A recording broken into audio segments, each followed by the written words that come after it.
हरे कृष्ण, राधे कृष्ण।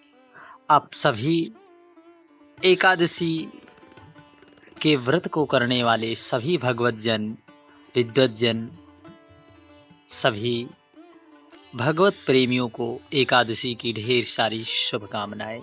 सदा सर्वदा भगवान देव देवेश्वर प्रभु श्री हरि की कृपा आपके पूरे परिवार पर बनी रहे।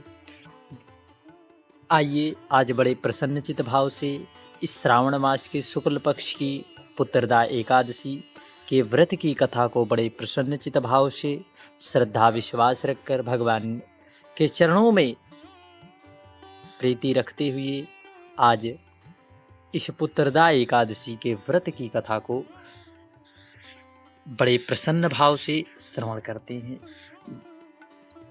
इस पुत्रदा एकादशी का क्या महत्व है, इसकी संपूर्ण कथा आज की इस वीडियो में श्रवण करते हैं। धर्मराज युधिष्ठिर ने भगवान माधव जी से पूछा, हे मधुसूदन, इस श्रावण मास के शुक्ल पक्ष में कौन सी एकादशी होती है, इसका क्या महत्व है, कृपा करके हमें वह संपूर्ण चरित्र बताइए, इसका क्या फल होता है। तब भगवान देव देवेश्वर बोले, इस श्रावण मास के शुक्ल पक्ष में जो एकादशी पड़ती है उस एकादशी का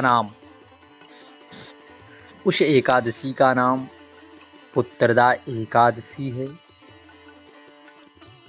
जथाना में तथा गुणे इस एकादशी का जैसा नाम है उसका वैसा ही गुण है।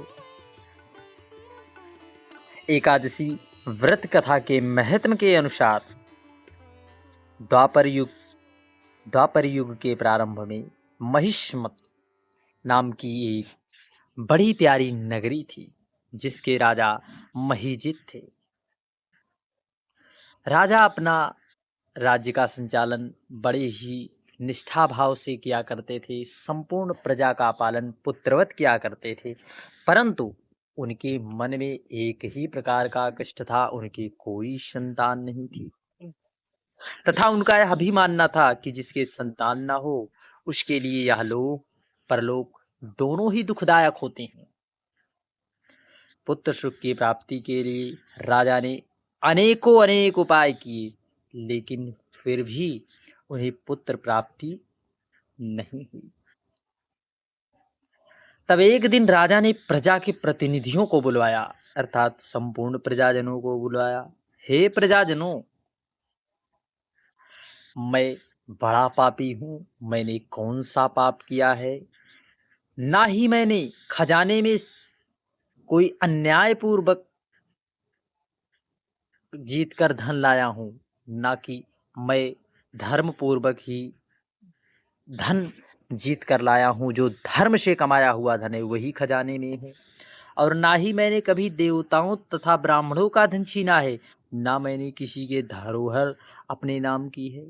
अपनी प्रजा को पुत्र के समान ही पालता हूँ, मैंने कभी किसी से घृणा भाव नहीं किया, मैं सदा सज्जनों की पूजा करता हूँ। इस प्रकार धर्मयुक्त राज्य करते हुए भी मेरी कोई संतान नहीं है, सो मैं अत्यंत दुख पा रहा हूँ। इसका क्या कारण है? राजा महीजित की इस बात को विचारने के लिए मंत्री और प्रजा के प्रतिनिधि और पुरोहितों ने विचार बनाया और वे वन को गए, जहां राजा की कामना की पूर्ति के लिए श्रेष्ठ तपस्वी मुनि को देखते फिरते रहते थे। अर्थात वे हर एक ऋषि के आश्रम में जाया करते।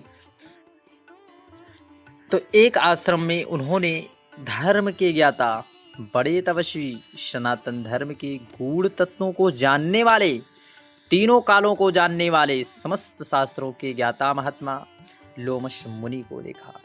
सबने जाकर ऋषि को प्रणाम किया। उनको देखकर मुनि ने पूछा, आप लोग क्यों यहाँ पर आए हैं? आप अपने आगमन का कारण बताइए, आप किस कारण से आपका आगमन हुआ?